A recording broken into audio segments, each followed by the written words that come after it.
What is up? What is up? What is up, you all? It's another day, another time, and another week for We'll Talk Monday. So, y'all, I got the famous woman, this famous woman right here with me on tonight. She came on here last couple of weeks ago and killed it. We're gonna get into a little bit more about her, but first, y'all know how we started off. We gotta start off the show with the theme song. So let's hit it. While the theme song is playing, like, share, and let others know that We'll Talk Monday is on. Let's go. What is up? What is up? What is up? You all, you all, you all. It is another day, another time, and another week for We'll Talk Monday. What is up? What is up? What is up? What is up? What's up with you? What is up? What is up? What is up? It's only up from here. What is up? What is up? What is up? Let's go. What is up? What is up? What is up? Real talk. Real talk. What is up? What is up? What is up? Real talk. Real talk. Monday. Tune in to Real Talk Monday with Reverend James H. Glover III, a godly show that keeps it real.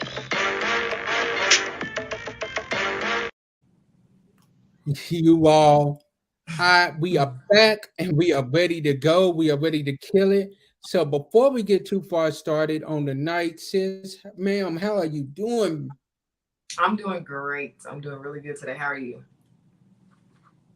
I'm great. I'm great. I'm great. So, to my followers or my viewers that may have been living under a rock and may have missed you the last show, tell them a little bit about you so that they can know a little bit about you.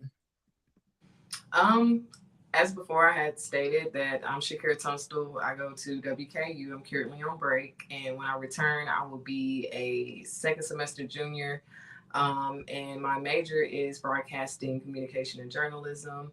My minor is law and African American studies. I just wrote a book that covers my life and my life experiences that really falls under mental health. I've done a little acting for Western, and I'm just your all around girl, I guess. But that's pretty much that what I got going. So, y'all, she is very modest. Like, y'all, if you knew what I know about this woman right here, she is the bomb.com. Y'all better ask somebody. Like I told y'all last time, the way I even found out about her was through a follower that watches the show, and they told me that I needed to connect with her to get her on the show. And immediately I was down for it. I looked at her page. I was totally in. After looking at what she posts, I'm like, oh, she's a perfect fit for Real Talk Monday because she's gonna keep it raw. She's gonna keep it real. And she's gonna keep, if you know, say so with it. Like, it's not gonna be wrapped up in your pretty little bow. Like, she's gonna keep it real with you. So you all, we about to hit this and hit it hard. First topic that we hitting on is mental health in the black family. Oof. Y'all, let's be real. I'll let my guest start off and let her kick it off, and then I'll follow on from there. So what comes to your mind when I immediately say mental health in the black family? What is the first thing that comes to your mind? There's actually three things that I jotted down for everybody that I want to discuss. And the first one that, because I'm going to break them down to everybody briefly, but the first one is called trauma bonding. And there's plenty of different ways of trauma bonding, but three main ones that people wanted me to discuss. And I'm going to let you actually choose the one you want me to kind of summarize on. And one of them is grooming. The second one is emotions. And the third one is setting up for failure. Which one you want me to touch on? Do the setting up for failure, ma'ams. Do Okay, have setting up for failure. So a lot of parents and guardians in the black homes um, rather they want to admit it or not, set the kids up for failure. And you have a lot of Black kids in the community that is lacking learning financial stability, the options of what they want to do with their career or even want to go to college, financial aid, all these discussions as far as credit and just real life situations with saving. And not only that, we have a struggle with the Black, especially with Black parents or a Black parent that tend to not leave nothing behind for most Black children. And that's really, something that a lot of us struggle in the Black community, far as being set up for failure and set behind. Because if you just want to really be realistic about it, most Black parents, it's like I call it the pick one and roll with it. And I say that because whoever your guardian was, or a parent or parents, tend to pick one thing, and that's from all different emotions. And it could be, for an example, you might have a mother that has a son, and she might pick the well, let's do this one: a dad and a son, or a dad and a daughter, because this is usually the common one. And they might pick the financial part. So the dad might financially be available for the child, but when it comes to mentally, emotionally,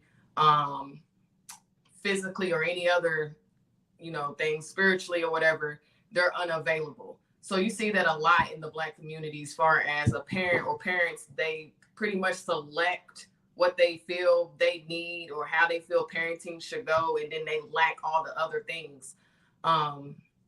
And that's just really a big struggle. It's like the saying, like it falls back in the saying of, I gave you a roof, I gave you food, I gave you water. The typical saying that most of us as Black children have heard growing up. And I always felt like that was actually toxic and wrong to tell your child, like, I fed you, I gave you water, because it's the basic things that a parent's supposed to naturally do, or parents are supposed to do anyways. But what Black parents or parent fail to realize after you said that, I mean, that may be true. You did feed me, you did, give me a place to stay and all this, the basic stuff that you're naturally supposed to do. What you fail to realize is that you still pretty much set me up for failure, because, for an example, you didn't teach me, like I said, about financial literacy, credit, and just life choices and important decisions that could change the child's life as they get older, and just, major decisions with banking and having sex and stuff like that. Like all that stuff is naturally just absent, because most of us struggle with getting those tools and getting fed that as a young child. I totally agree 1000% with you on that. It's one of those things where they, like you said, they pick what they want to discuss about. They pick what they want to tell you about, and then you're supposed to know it. A lot of Mm-hmm. the times, it's like, then when you get out here in the real world, they look at you crazy because you don't know how to do this, or you don't know how to do that. Well, to be honest, we wasn't taught that. Mm-hmm. We was never taught that. Like our white counterparts, a lot of the times they are left, when their parents leave them, they leave them with land, they leave them with money, they leave them with something to be left behind to help them succeed onto the next level. Blacks, man, they don't leave them with nothing half the time, a lot of the time. And then we wonder why we deal with the same constant um, cycle of of being literate financially, or being illiterate emotionally. Sometimes it's hard to show love because you wasn't shown that in some Black households. Like, you wasn't shown that. So it's like when you get in relationships, it's hard to show that person that love because, let's be real, you wasn't shown that growing up. Mm-hmm. And to cover up something that also falls under another one that I named really quick was grooming, because you have a lot of parent that will groom the kid or the children to pretty much be dependent on them. It could fall for any type of reason that the parent might have had any type of traumatic experience growing up to where they feel like they don't want to be alone. It could be for any personal reasons that they have, that they groom the kids or the child into being very dependent on them to the point where the child gets to a certain age where they should be independent and they can't be because of the way that they were groomed. And another thing that should be spoken upon real quick that I know is a problem, is that I see a lot is single mothers grooming their sons. And I know a lot of people don't want to talk about this, but grooming their sons into basically treating them and prepping them as if they are the man that they've always desired. We see it all the time. A lot of people don't say anything or probably don't even realize it because it has become so normal of seeing a single mother, majority of them basically treating the son a certain type of way as if they're in a relationship. So I mean, Mm. that's in the Black families a lot, where you have that parent, that especially the single parent, basically having those desires of what they've always wanted out of a spouse and taking that on to the child. And this can also be for the same sex, as far as the mother and the daughter, having the daughter pay bills at an early age, basically playing a man role in the household, but basically it's her daughter. It's sickening, but it does happen in the household a lot. Or even putting bills in your children's name, That too. messing up their That's credit at an early age, and then when they get older, they can't get anything in their name because that credit already checked. And then they wondering what happened. And then a lot of the times that cycle continues. They'll do the same thing to their kids because they're used to that cycle. hmm And you'll have a lot of And I Black like men. something that you said where, Mhm. yeah, go on ahead. Go ahead. What did you like that I said? Go on ahead.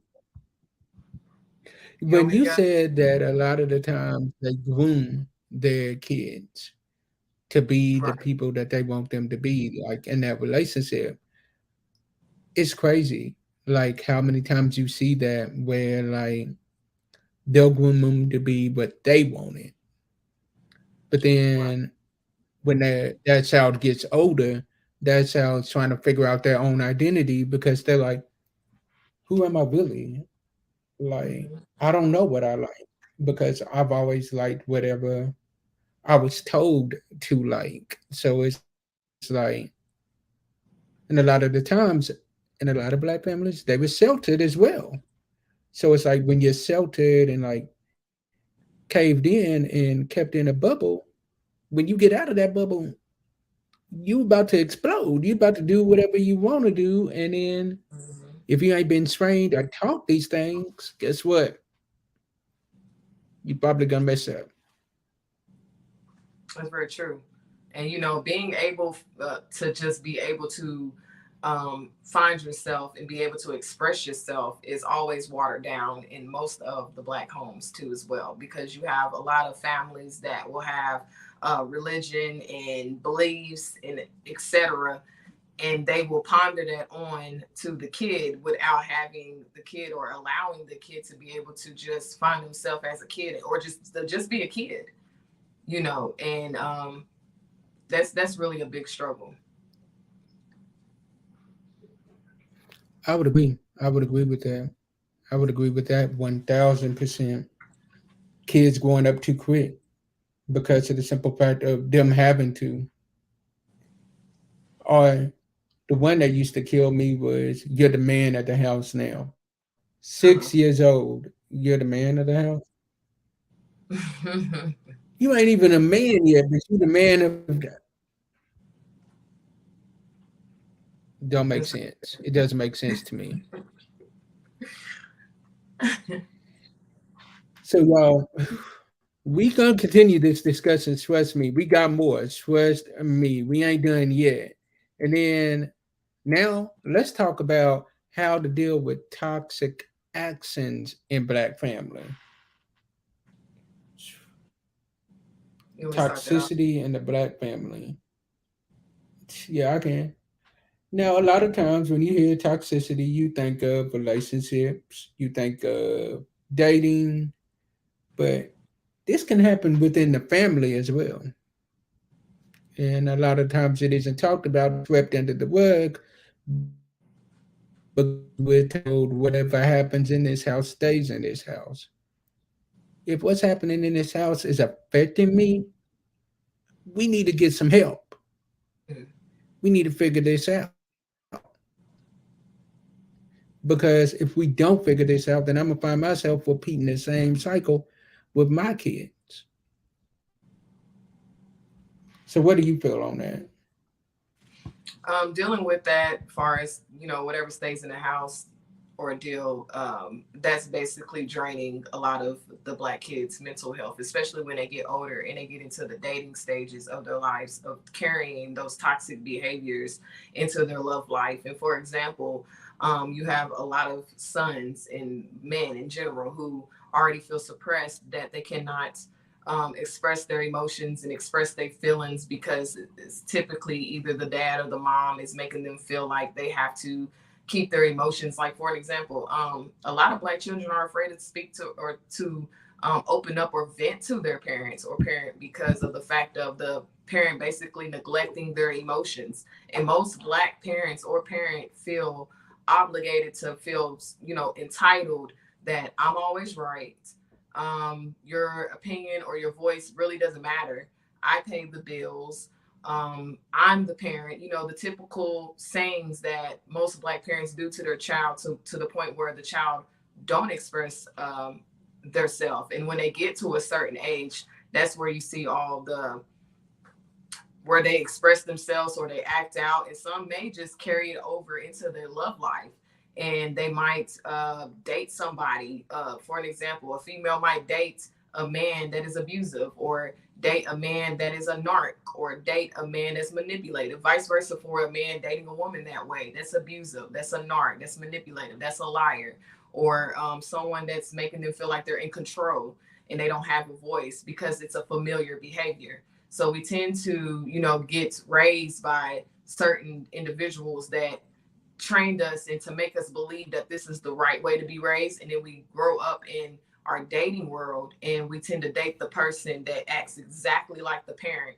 And we don't even realize it because it's a familiar behavior. And if we do realize it, we're somewhat accepting it and we're settling for that behavior because of the fact that we was raised around that.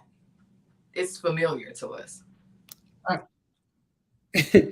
We date from our toxicity. We date from our toxicity. We date stuff that we're used to. Okay, this must be normal because I remember mama and them dealing with this, and then my grandmama and them dealt with it too. Daddy and them dealt with it. Granddaddy and them dealt with it. So this must be normal because this is all I'm used to seeing.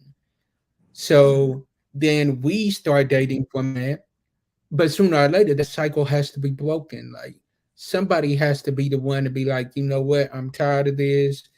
This cycle has to be broken. I'm gonna be the one to stop its toxicity. Like sooner or later this gotta stop. In a way, things can get better So in the my Black. next, yeah. What was you saying? I'm sorry. I was just adding, like, No, go a on way. ahead because you hitting on what I was about to say. Go on ahead. Like, I was gonna say, a way that to answer that really is how to deal with it. To make it better in the Black homes and the Black communities is pretty much, being able to allow your children to express themselves. And for adults, especially Black parents, to be able to take a self accountability, because self accountability in a household, it should be a major thing. Because as a parent, always believing that you're right, or not being able to let your child have a voice. Let your child express themselves. If you have a 4-year-old that's throwing a temper tantrum for whatever reason, let them throw their temper tantrum, but sit them down and, let them voice why they're having a temper tantrum. Or if you have a 14-year-old who's in their room, you notice that they're never in their room all day, don't go in there and whoop them and spank them or put them on punishment because they didn't come out their room or didn't take out the trash like they're supposed to. It might be a reason why the child was in their room all day. It could be because the child got raped. It could be because the child got their heart broken. It could be because the child don't understand their sexuality. It could be in so many ways of a child in general, but just in the Black community, of why, certain behaviors ponder onto a child to shift, that, parents or parent, I feel, needs to look more and pay more attention to, with the child, to see what's the problem, instead of creating more of a problem to their behavior as of neglecting their emotions. I agree with that 1000%. I agree with that. Y'all, we are not done. I know normally we would only have 10 more minutes on our show, but tonight, y'all getting a first time special of an hour long show of Real Talk Monday, y'all. Y'all getting an hour long because this girl and I, we vibe so well off of each other that we feel like, you know what, we could do an hour long show on these topics that we hitting on tonight because there's so much that can be brought out of it. So y'all bear with us. We're gonna take a quick, very quick commercial break, and then we will be right back. Hold on. What is up, you all? Thank y'all for tuning in to the Spin Award nominated Real Talk Monday. We pray that you have been enjoying the show thus far. We'd ask that you please go listen to the podcast, which will drop on Tuesday at midnight. And also tune in next week as we have another great interview with another powerful guest. Also, make sure you're following us on all of our social media. And if you have anything that you would like us to talk about on our show, or you want to be a guest on our show, you can also email us at realtalkmonday1@gmail.com. Be blessed. All right, y'all. We are back. We're gonna take one more commercial break. Throughout the show. We'll take another one, but you all definitely, we appreciate y'all rocking with us tonight. Also, we do ask that you go support this website right here. A good friend of mine, actually a family member of mine, she teaches. She's an assistant teacher at preschool, and they are actually doing a drive where they are giving away. They are fundraising to get money for different supplies that they need in their classroom. So please, ma'am, please, sir, go to that website right there. Any donation that you give will be appreciated. I will share the link on my page. On the link has already been shared on the James H. Glover III page, but I will share it on the We'll Talk Monday page as well on later on tonight, so y'all can have that. Let's go out here and let's support our kids. We say that we love them, but let's show them that we really love them by putting our money where our mouth is. So my next question to you is, why do you feel like therapy? We're talking about mental health. We talked about toxicity. We talked about all of that. But why do you feel like therapy is such a bad word in the black community? Why do you feel like it's like a stigma of I don't need no therapy because I don't need no therapist telling me what I need to do in my life? Like I'm good. As long as I got the King Jesus, I'm good. Which don't get me wrong, the Lord is fine. But sometimes you need to sit down and talk to somebody. Why do you feel like as blacks we kind of have a stigma of not wanting to do that? Because I mean, who really wants to face their demons? Who really wants to talk about them being the problem?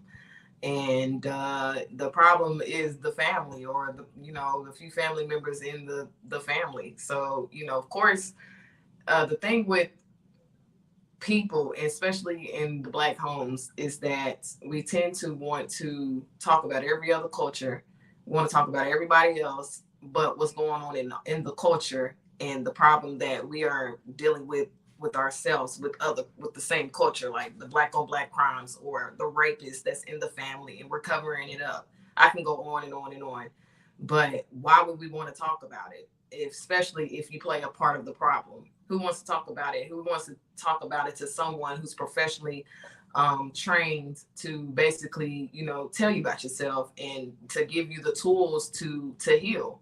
So a lot of, people in the black families, they really don't want to heal. They say they want to heal, but really it's change is scarce to them, because they know that just the the drama and everything else that comes with basically just the comfortability of staying the same and being messy. I mean, why not just be in your comfort zone instead of being able to change and to heal? I mean, everybody's scared to, most people are scared to change. So why would you want to go to someone that you know is going to take you to a place of change? And not only that, but take you to a place of to face yourself. I would agree. I would agree. I think a lot of times too, it's a thing of, like you said, you don't want to face your demons. you, Mm-hmm. I think we have a lot of times we don't want to admit it, but we become comfortable in toxicity. We become comfortable in it because it's like we've dealt with it for so long that we feel like it's normal. We have normalized it. We Mm-hmm. have normalized the toxic behaviors that we deal with. And going to a therapist, we got to face the fact that, you know what, man, what I'm dealing with ain't normal. What I do ain't normal. What happens in this household ain't normal. So we gotta like check ourselves. It makes us take a look at the man in the mirror or the woman in the mirror. Mm-hmm. So That's very I would agree 1000% with what you're saying on that. So now, y'all, I don't know if y'all ready for this next topic, but we about to hit it. New abortion law, women's right. Sis, ma'am, I'm gonna let you hit it off first. I'm gonna let you hit this first because I want the women's perspective on this. And as I told you in the pre-interview, this is Real Talk Monday. So keep it real, keep it raw, and do you. good. Well, I'm a woman and I'm just gonna keep it real. I'm gonna keep it real. As much as I want to really just fully defend and lie, I'm gonna just keep it very honest. A lot of women feel entitled of stuff that they're not entitled to. And me personally, I am with the law, because, and I say this because I feel like if the victim got raped, then they should have the option rather they want to have an abortion or not. But I also feel if the person is claiming rape, that they should get tested if they have got raped. And a topic I'm going to say real quick is very sensitive, but men get raped too, and men get lied on too. So I say that because you will have women out here that will lie and say that they got raped and they have not got raped. So if they have got raped, they do get that option. I feel they should get that option, but they should get tested too. I don't think the system should just take the woman's word, because I feel like the system and society has pampered women in so many things systematically to the point that women just automatically feel that they're entitled to everything, and that's the behavior that we're seeing now. But this also, I also feel like with the abortion law as well, is that like I said, I'm with it because at a certain age, I also feel like past 18 or maybe 21, if you're under that and you make a mistake, we all make mistakes as kids. Some of us have, some of us, started having sex, jumping off the porch at 9, 10, 11, 12, 13, let's just be honest about it. So I feel like if you're at that age and a mistake comes to play, you should have an option to as well, because that also falls under the parents or the guardians. It falls back into what's going on in the home. But as an adult, you having sex, I feel like you should take responsibility. I feel like this was God's calling, because, people are running from their consequences. And this also runs back to me for religion, because you have a lot of Christians in other religions that feel, to live by scripture, we're going to throw scripture, they are mad at this law. Why would you be mad at this law? Especially if you're Christian, because aren't you supposed to be having sex with your spouse? They should be the last people to be mad about this law. That's just honestly how I feel. So if living your truth and you're living your religion the way that you're supposed to be living it, you shouldn't be upset about not being able to have the option to kill a child, because I do feel it is murder. Whew. Y'all, you you hit on a lot of points right there, ma'am. I For me, I would agree with what you said as far as if you got raped.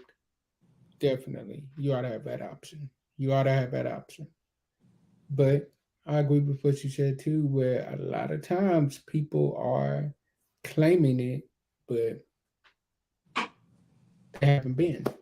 So it's like, and then it makes it harder on the victims of the people that actually get raped, because then people don't sometimes want to believe them because of the simple fact of they've heard this story before from somebody else and that person was lying. So it makes it harder on the victims sometimes, like the ones that actually got that this actually happened to. It makes it harder on them to come out because sometimes they feel like, well, nobody's going to believe me anyway. But I agree with what you said as far as on that statement of, if this happened to you, then you ought to have that option. But if not, if you're grown enough to lay down, now don't get me wrong. If there's a health condition that is going on where it could take these cells life anyway, I believe we ought to have that option too. If it's one of those situations where it's like, if his child is born, then it's gonna have all of these different diseases, all of these different ailments that's going on with them, and its quality of life isn't gonna be the quality of life as you and I know it, then you ought to have that option too. Because one thing I've learned in my 32 years, almost 33, there's a difference between living and existing. Mhm. And a lot of people are existing, but they're not really living. And you holding on to them just for the simple fact of saying that, oh yeah, they still here, they're still hanging on with us. But what is their quality of life that they're living?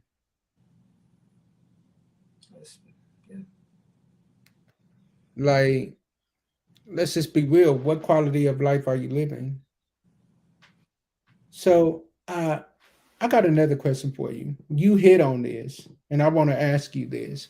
So, with as far as the ones that come out saying that they have been raped and then comes out not true, what do you feel ought to be the consequences of that? Because we already know sometimes nowadays it's like as soon as you say the word, then boom, you're immediately locked up. The one that you're accusing is immediately locked up. What do you believe ought to happen to the ones that are accusing, but it never really happened to them? They need to serve consequences as well. They need to serve consequences, and they need to be stuck with the baby, because that's where I went back and said, that women feel entitled to things they don't need to really be entitled about. There goes one right there. Because when the law has passed, you've seen a lot of people flooding. I mean, I understand this is a pass for the rape victims, so they get a pass. But for women who has never been raped and women who are just loosely out here having sex with just different men, you had them out here, and you had people, like I said, that's in the church. You had them out here, women's right, it's our bodies, marching and protesting about the situation. But let's just be realistic here. I mean, just quit laying down with people and you wouldn't have this issue, especially if you are Christian. You claiming that you're Christian. You shouldn't definitely even have this problem, especially if you're married. You shouldn't have this problem at all. But women feel so entitled. Most women feel so entitled naturally just because they are women. And like I said, systematically in society has pampered women to the point that they really don't give men a voice in a lot of situations. I mean, it takes two to tango. So why isn't it that even if the woman don't want to have the child, if she's not raped, why the man don't have a play in the say so of making the decision for that too as well? Because you do have a lot of situations like that where the men do want the child, but the women can just get up and go to the office tomorrow and get an abortion and not even tell them. So where in the world do you see that that's right at all? And then you have women out here who will yell rape because they are in denial of them basically just whoring around, and they want to throw it on just a random guy or someone they mess with. And you automatically, the system just sides with the woman. And now you have the man having a label on him that's innocent and he is doing time. So I do feel like it should be reversed, that the woman should do time and she should be stuck with the child, because you have to face your consequences. And that's why I said I feel like it is a God's calling, because, you know, God is basically revealing the people who are out here doing just anything and living life the way they feel that they want to live it, and they running from their consequences. Mhm. You can't run from it. Like eventually it's gonna catch up to you, right? You Mm-hmm. can do dirt for so long, but eventually it's going to catch up. Like sooner or later, like God is going to allow something that my mom said that I didn't understand it when she used to say it all the time. But now that I'm older, I understand it. Where she said that God doesn't bless a mess, He will allow it to go on for a certain amount of time, but He ain't going to bless it. And then when He gets tired of it, He's going to clean it up in His own way. Look at the story of Noah. Noah.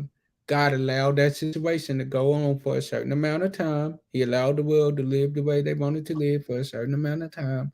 And then eventually he wiped everybody out except Noah and his family. That's true. So that's that's something that we got to remember. Like we can't keep living our life any type of way and think that there's no consequences for it. Eventually the consequences are going to catch up to you. It's like sooner or later you're gonna have to pay the piper for what you did. So my next question to you would be, when did you know for yourself, when did you know that it was time to start breaking the cycle of all the things that we have been taught in the black community and all of that? When did it come to you that, like, you know what, it's time to break the cycle? I gotta be the one to break this generational curse.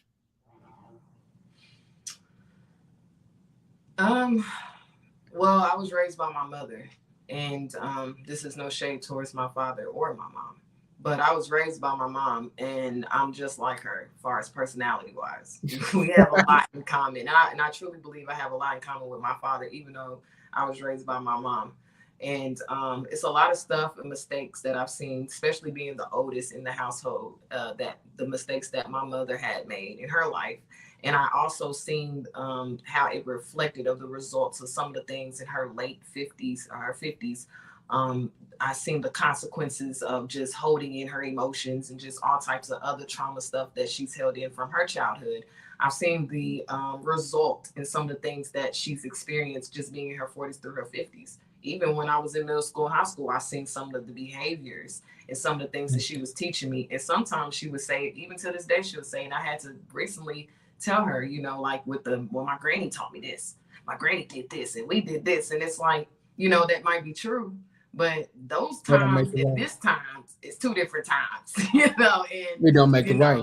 know, it's kind of like just, being the youngest out of siblings. The youngest is always the special one. I always say that because the youngest always has that opportunity to either have the greatest decision, because they see all the other kids, especially the oldest, go through all the mistakes of life, and they have that option. Now, I know not to do that. I know not to do that. So that's how it was for me, being raised by a single mother and just seeing just some of the results of just her holding in a lot of stuff from her childhood, the trauma and the breakups and the marriages and just her life decisions. So I got to a point in my life at an age, do I want to be like that?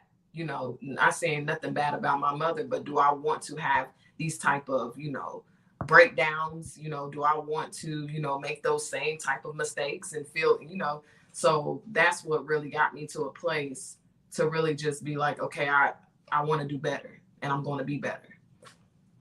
So you just basically got to that point to where you was like, the cycle has to break, and I'm gonna be the one to break that cycle.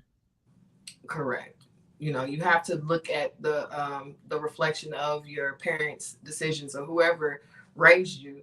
And, you know, rather it was good, but if it was bad, you know, just to be able to reflect off of that. And you have to make that decision as an adult. Like, do I want that? And what can I do to basically, you know, be better and do better, and make a difference? So therefore, I wouldn't pass that down over to my kids. I feel that. Y'all, we're going to take one more commercial break and we will be right back and finish up this interview. We are having a great time tonight on this interview, which I knew I would. So we're going to take one more commercial break and we will be right back. What is up, y'all? The Spin Award nominated Real Talk Monday officially has merch for sale. These t shirts right here, you can get them in any color that you want. Plus, they are only $20 for a small to a large. Extra large is $30, and then shipment is only $5 extra. Message me in my inbox to find out more information on how you can order your t shirt, and we will definitely get with you all. All right? Love y'all. Be blessed and be blessing to someone else. God bless. Yep. So y'all heard it here first. Tonight we officially announced that the Spin Award nominated Real Talk Monday officially has merch for sale. Like, we've been talking about it for a while. We've been in the room working on it, trying to figure out how we wanted to design it, what we wanted it to look like, and finally we came up with the designs of what we wanted. So y'all definitely hit me up and I will definitely get you the information that you need for that.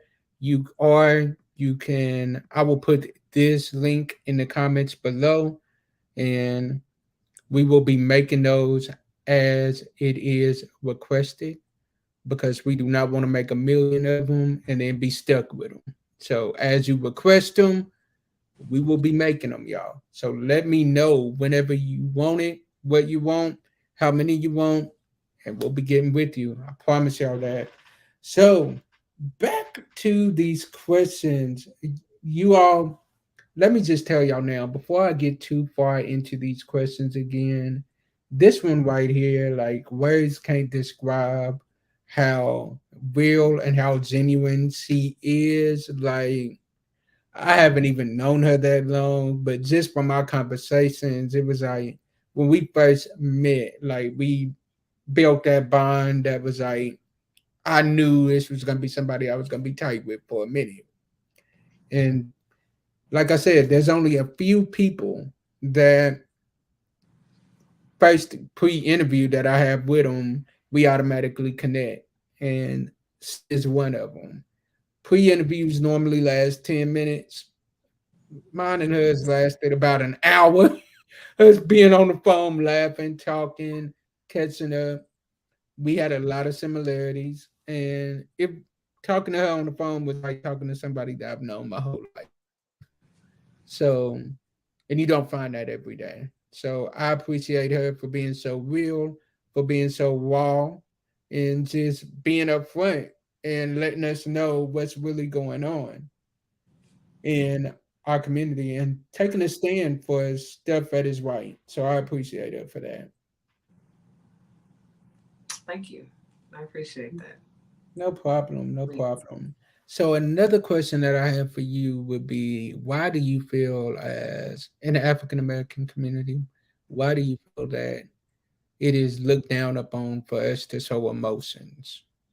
Like, sometimes we try to play like we got it all together. We try to play like we're good in every situation, but in all honesty, we breaking down.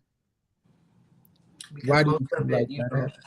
most of it stems from, as I spoke before, in our childhood, to where we were trained to not really be able to show emotion, especially boys. And, you know, rather it's boy or female or male, you know, most black parents, as I stated, you know, tend to just basically make you feel, or they neglect your feelings or your emotions. to where you naturally just shut down. And this stems back from when you was a child. So as you get older, expressing your emotions tend to be like, what do I need to express my emotions to the world for when I couldn't even do it at home? And so for an example, like you could have a birthday party. You might be 14 years old. You have your family or your parents threw your birthday party, and basically you're the type that you don't like the attention of the waitresses and waiters coming to the table and yelling happy birthday, bringing you a birthday cake. Your parents know this. They know that you don't like the attention, but yet they do it anyways. They disregard your feelings. And so when the waiters and the waitress come, you're like looking like I don't like this. This ain't what I want. This is for y'all, not for me. Exactly. And pretty much it's like, they're just basically saying, get over it. You're okay. It's over with. You got your cake. And that right there alone goes a million miles with a child, because you just basically neglected the child's emotions and feelings, neglected their wishes when you knew that your child was shy. But yet it's, get over it. He'll be okay. It's all right. You're a party pooper. I mean, if that's something that they don't like, I mean, that's that stuff, little stuff like that will cause a child to shut down. And then they'll literally take that to their adult life. But what makes someone feel comfortable to even express themselves, or feel comfortable to express themselves to society, when they couldn't feel comfortable to do so or felt respected about their emotions and feelings at home? Mm, you got a point. Because a lot of times I've seen it happen where like they didn't get it from home. They feel like I can't show love. I can't show emotions. Like I was built to be strong. So then it's like when something happens when they should be showing emotions, like let's say a death happens, they don't know how to act because it's like I want to cry because I'm sad, but I don't know how because I was always taught to be strong, not to let it out, and we gotta check ourselves on that. Like we gotta make sure that we are creating a safe space in our community to where like we can be vulnerable and be like, yo, look, I'm dealing with this, I'm dealing with that, I'm dealing with these issues, and I don't know how to deal with it. That's why a lot of times we don't want to talk about it, but suicide is a lot higher in the black community a lot of the times because they don't know how to deal. We don't know how to deal with our issues. We don't want to go to our friends and family because we know 9 times out of 10 they're gonna talk. And yes, everybody says go to God, which is good. Definitely do that, but you gotta have that safe space as well. And that's why it's so important to basically, especially as when the kids are kids, to let them be able to show their vulnerability the way that they feel that they're comfortable to show it. Some people like to sleep a couple of days. Some people don't cry at all when it's a death. Some people cry for weeks. Some people, have mood swings. Whatever it is that comforts them to get through, we have to normalize that that's okay. And especially as boys, in the household, being taught that they cannot cry or they can't express themselves or they can't have that feminine side of basically being able to just let out their true emotions, being able to really just touch in on things that's not always masculine. That's okay. And we have to normalize that so they could be able to, take that into their adult life and be able to have a healthy love life and have healthy relationships with coworkers and have healthy relationship with friendships, just off of being able to teach them that a man can cry, and it doesn't make you less of a man, and it definitely doesn't mean that you're not strong just because you're human. So I feel like we could definitely do better on that. Oh yeah, we got to do better on that because if we don't, we're gonna have so many toxic traits where this somebody just said that's true. And it is because if we're not careful, we're gonna keep repeating the same cycle and wondering why we're not getting the help that we need, wondering why we're not getting better, wondering why we're seeing our other counterparts getting better and dealing with their emotions and we're not. And the reason why we're not sometimes is number one, we don't want to go to therapy.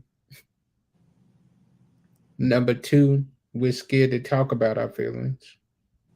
And number three, we don't feel safe.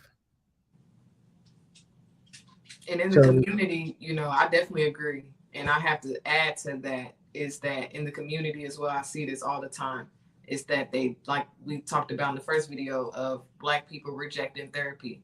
And I know everybody has their own personal feelings and, about therapy, but I would rather see somebody go to therapy. I would rather you, even if you don't go to therapy, just being able to teach the kids and to teach just Black people to express themselves. I would rather you talk to somebody, rather it's a stranger, rather it's a coworker, rather it's a family that you do trust, or it's therapy. I would rather you get it off your chest than to go home and to have multiple demonic thoughts and then to just end yourself. Because a lot of people in the Black community will prefer the route of ending their beautiful life than to just actually talk to somebody and don't realize just venting goes a long way. Venting definitely goes a long way. Sometimes just talking to yourself out loud goes a long way. So just getting it off your chest, and that's definitely the beauty of therapy. When you find the right therapist, I cannot stress that enough. Find the right therapist or someone talk to somebody and get it off your chest, because you just never know. Like I said, it don't even necessarily have to be therapy, but sometimes strangers is the best thing that could ever happen to you, because you could talk to, God could lead you to somebody you don't even know. God could lead you to somebody from your past, regardless, and you can talk to somebody and they might just have the right thing to say to you that'll change your whole train of thought. And I would rather that be the case than for someone to just go somewhere and to end their life. she is good. Man, see the truth. I promise you, this is why this is an hour-long episode tonight, because I knew she was gonna bring that fire. She gonna bring that fire. Look, and the comment section is a little quiet tonight, but I knew it was gonna be quiet tonight because we ain't talking about that stuff that a lot of people want to talk about. We hitting them with that hard stuff. We hitting them with that raw stuff, that stuff that they not used to. Okay. But sometimes you need it. You need it. Trust me, they ain't commenting, but they watching. They definitely watching because the numbers keep rising and everything. So trust me, they watching, but I think they taking it all in. Comments don't mean anything. When you're No, it getting a don't. message out, comments could be meaningless. Because the numbers is always important, because people will be afraid to speak us on something out loud because, I Definitely. mean, they're ashamed, or why would they want somebody in their business? But just to have, somebody hear a word or to watch a word can go definitely a long way. So it's really, that all that matters. Oh yeah, for sure. And you all look, I'm sure I speak for her as well. If you are watching this show tonight and you need somebody to talk to, both of our inboxes are open. We're here to talk to you. We're here to help you. Look, do not be afraid to ask for help. The scripture says you have not because you ask not. If you need a listening ear, I'd rather you message me and let me listen to you talk out your troubles than to pick up the paper or to get online or get on Facebook and see RIP. I didn't even know they was going through this. Because once again, we're good at masking our pain. We are good at smiling on the outside, but inside we dealing with so much stuff that it ain't even funny. So look, if y'all need us, please message us. And yeah, she talking raw. She giving y'all that raw, tough love. And trust and believe me, she's coming back. Trust and believe me on that. She will be back. Trust me, this will not be the last time y'all see her. Trust me, she will be back. Like there will be a part three. Trust me, there will be a part three. So if if you had any closing words or anything to leave with them, what would it be? And also leave them your cash app. That way, if they want to be a blessing to you, they can do that. Okay. My cash app is Security. It's my first name and my last initial, which is T. It's all together. So capital S, lowercase HIKIRA, capital T, and it's all together. And then something I would like to just basically leave off with everybody on this video is pretty much if you are in a household that you're not getting the proper, if you're watching this and you're not getting the proper treatment verbally, far as your parents or guardian pouring into you verbally every single day about how you feel about yourself. Rather, I would like to tell you, especially to my Black people, because I love my melanated people, and that would be, that you are very beautiful. And I just specifically want to speak to my dark skinned women and men, but especially to my dark skinned women, is that um, you are beautiful. Love your skin. Your skin is gold. Your skin is everything. And everybody in this world, especially everybody that's outside of the culture that looks different than you, knows the value of who you are. They know the value of who you are. That's why we get treated the way that we get treated. If the people that aren't you or is the opposite of you know the value of who you are, why you don't know the value of who you are. So to all my dark skinned melanated women, you are very beautiful and you worth so much than the world ever teach you that you are. And I really want that to be out there because colorism is real. It's really real. And it's a big struggle for dark skinned people to be accepted in this world for many different things. But always keep this in mind that we get treated less than and put last for a particular reason because they know that we are the most valuablest one. So if when people start to realize their worth, then we could change the world. And you're beautiful. I'll leave it at that. Now I know I said that's the last thing, but I got a question for you. Uh, So you just hit on colorism. Can you sum that up? And we will definitely be back for a part three on this, but let's talk a little bit on that. Like, why do you feel like we deal with that sometimes? Society plays a big part in colorism and self hate in the culture.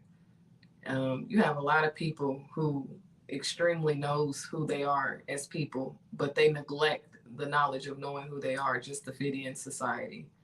And you have a lot of people who will purposely go out their dating zone and date outside of the culture just because they feel that's a pass to be able to make it in this world and to make it in society, to feel somewhat invisible of the fact that they're in denial that they are Black. Colorism is very real because it has been steamed into us since slavery and before then. But just the fact of people's desperation of wanting to be accepted or to be looked as equally, they are willing to basically neglect the color that they are born with and blessed with to be able to be in denial and, like I said, make mixed babies, date someone outside of the culture, anything to pretty much neglect who they are as Black people of the culture. And it is very real. Self hate is very real. And self hate is very real with people outside of the culture too, as well. Our culture is the main culture that everybody picks something off of. We're pretty much the root of the tree. So when our culture can, realize how strong and valuable we are, then we would be undefeatable, pretty much. But we have to choose to wake up to realize, for one, to learn the history, the real history, and to accept who we are. Whew.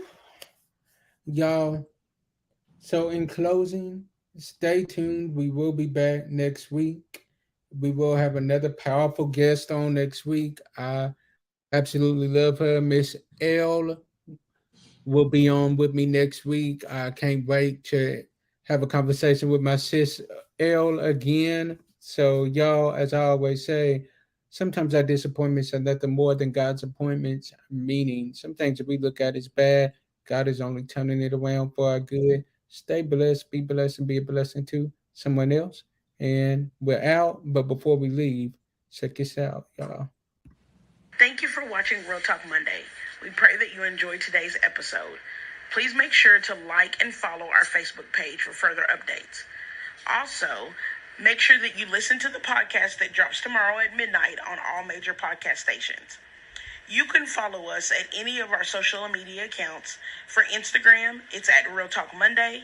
For TikTok, Real Talk Monday. For Clubhouse, you can find us at Real Talk Monday. For YouTube, it's Reverend JHG3 Ministry. And if you have any topic that you would like us to discuss, or you would like to sit down with us for an interview, email us today at a realtalkmonday1@gmail.com. Love y'all. God bless y'all. See y'all next week. Peace.